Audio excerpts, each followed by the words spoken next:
दोस्तों, आज इस सुविचार वीडियो में हम सभी के पूज्य प्रेमानंद महाराज जी द्वारा मन के गंदे विचारों को शांत करने की कला को जानेंगे और समझेंगे। दोस्तों, प्रेमानंद महाराज जी ने बताया कि वैसे तो गंदे विचार कई तरह के होते हैं।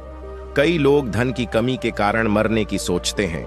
कई लोग अपने जीवन से हताश और परेशान हो जाते हैं। नकारात्मक सोच जो आपको अपने जीवन में कहीं पीछे लेकर चली जाती है। आपको किस तरह के विचार आ रहे हैं? महाराज जी ने कुछ बिंदु बताए हैं, ध्यान से सुने। आपके दिमाग में गंदे विचार आ रहे हो तो तुरंत अकेले रहना छोड़ दें। अपने परिवार के लोगों के साथ जाकर बैठ जाएं, या फिर अगर आप अकेले रह रहे हो तो आपके किसी मित्र के घर चले जाएं, और वो दोस्त ऐसा होना चाहिए जो अपने परिवार के साथ रहता हो, न कि अकेला। अगर आप धन से संपन्न हैं तो कुछ रुपए किसी जरूरतमंद को देकर उसकी मदद करें। इससे आपको खुशी मिलेगी, जिससे आपका मन हल्का होगा। आप अनाथ आश्रम या वृद्धा आश्रम जाकर अपना समय व्यतीत करें। अच्छे अच्छे लोगों की संगत करें, अच्छी किताबें पढ़ें। सीधी सी बात है कि ऐसा कोई भी नहीं चाहेगा कि उसके मन में गंदे विचार आए, मगर सच में ऐसी स्थिति आ जाए तो हमें खुद पर नियंत्रण रखने की कोशिश करना चाहिए।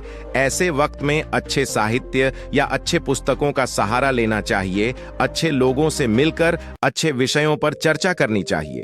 हो सके तो अपना मन गंदे चीजों से भटकाने की कोशिश करें। और मैं तो यही कहूंगा कि हो सके तो ऐसी वस्तुओं से दूर ही रहें जो दिमाग में गंदे विचार निर्माण कर आपको विकृत बनाए। इसके अलावा और भी कारण हो सकता है। नियमित दिनचर्या न होना, तामसिक भोजन, अश्लील साहित्य, अश्लील दृश्य सामग्री का बार बार उपयोग आपकी समस्या से जुड़े कारक प्रतीत होते हैं।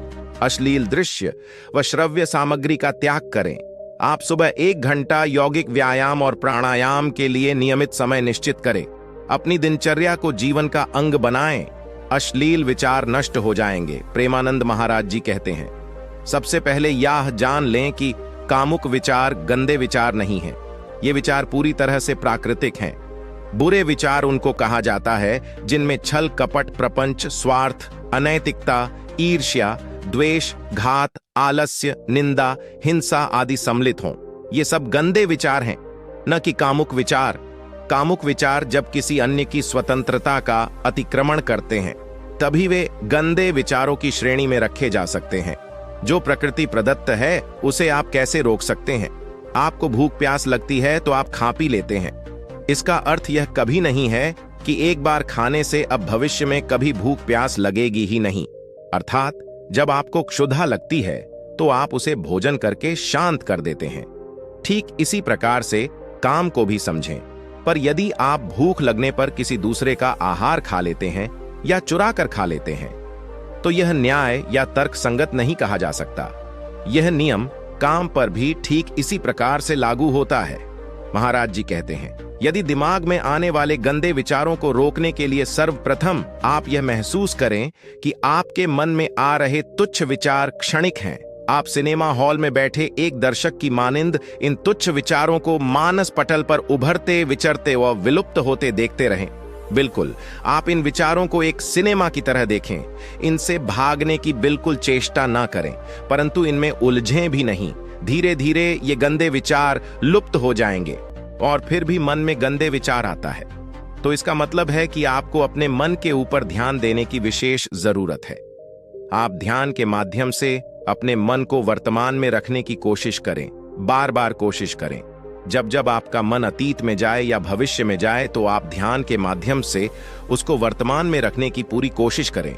बार बार कोशिश करने से मन एकाग्र होगा, मन की शक्ति भी बढ़ती है। मनुष्य की सोच परिवर्तनशील होती है, जो समय समय पर माहौल के हिसाब से बदलती रहती है। कई बार ऐसा समय आ जाता है जब हमारे चारों ओर सभी चीजें नकारात्मक हो रही होती हैं, जिससे हमारे मन में गलत विचारों का आगमन होने लगता है। ऐसे भाव मनुष्य की प्रगति में बाधक बनते हैं। नकारात्मक विचार मन में जितने अधिक होंगे, अवसाद की समस्या भी उतनी बढ़ती जाएगी। ऐसे में उन्हें किसी भी तरह से दूर किया जाना चाहिए। अश्लील विचारों से निजात पाने की राह में सबसे पहला उपाय अध्यात्म से जुड़ा है।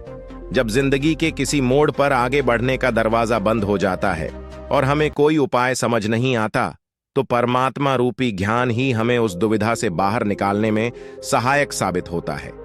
यदि संसार में उच्चतम शक्ति का कोई रूप है तो वह है स्वयं भगवान।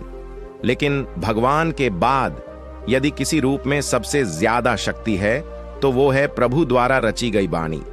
आप चाहे किसी भी धर्म से नाता रखते हो, हिंदू, मुस्लिम, सिख, ईसाई, ये महत्व नहीं रखता।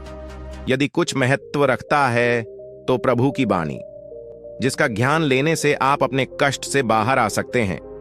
बुरे विचार के प्रवेश को रोकने का दूसरा उपाय यह है कि मनुष्य सदा अपने आप को किसी न किसी भले काम में लगाए रहे। श्रीमद् भागवत में जो मन रूपी भूत को वश में करने का उपाय बताया गया है वह बड़ा ही शिक्षाप्रद है। मन को सर्वदा नेक कामों में लगाए रहने से ही वह बस में रहता है। सबसे पहले अगर आप कहीं भी उत्तेजक दृश्य देखते हैं या उत्तेजक गाने सुनते हैं या उत्तेजक पुस्तक पढ़ते हैं तो उसको बंद कर दीजिए और ऐसे गाने सुनिए जिससे मन शुद्ध हो और मन में पवित्रता आए, जैसे भगवान के भजन या ऐसे गाने जिसमें जिंदगी की कुछ सीख मिलती है। आप पुराने गानों का भी सहारा ले सकते हैं। मन पर नियंत्रण करना बहुत जरूरी है। हो सकता है शुरुआत में थोड़ा मुश्किल हो, पर धीरे धीरे अभ्यास के साथ आप अपने विचारों पर लगाम लगा सकते हैं। कोशिश करें दिन में कुछ समय आप मेडिटेशन करें। अब सबसे आसान है, आप कहीं भी बैठ जाएं और अपनी सांसों पर ध्यान दें। आने जाने वाली सांसों को महसूस करें। कोई विचार आए तो आने दो, उसके साथ एक नहीं होना है। यह प्रकृति की ही एक व्यवस्था है कि मनुष्य का दिमाग सोते हुए या जागते हुए चेतन अवचेतन रूप में कार्य करता रहता है, जिसका परिणाम यह है कि हमारा मस्तिष्क किसी न किसी विचार को जन्म देता रहता है या उस विचार में उलझा रहता है।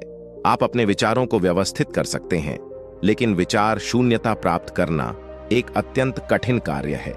विचार शून्यता के अभ्यास को करने के लिए आपको अपने आप को पूर्णतः अकेला करना आवश्यक है, क्योंकि जब तक आप इस संसार में किसी भी व्यक्ति, रिश्ते, जहां समस्याओं, घटनाओं, उपघटनाओं से जुड़े हो, तब तक आप विचार शून्यता प्राप्त नहीं कर सकते। सांसारिक व्यक्तियों के लिए यह न केवल कठिन बल्कि असंभव कार्य है। दोस्तों, वीडियो को पूरा देखा होगा तो आपको कुछ न कुछ सीख जरूर मिली होगी। तो मिलते हैं किसी दूसरे वीडियो में अन्य टॉपिक के साथ। नमस्कार। और हाँ, एक लाइक जरूर करें, कमेंट में भी अपनी राय जरूर लिखें।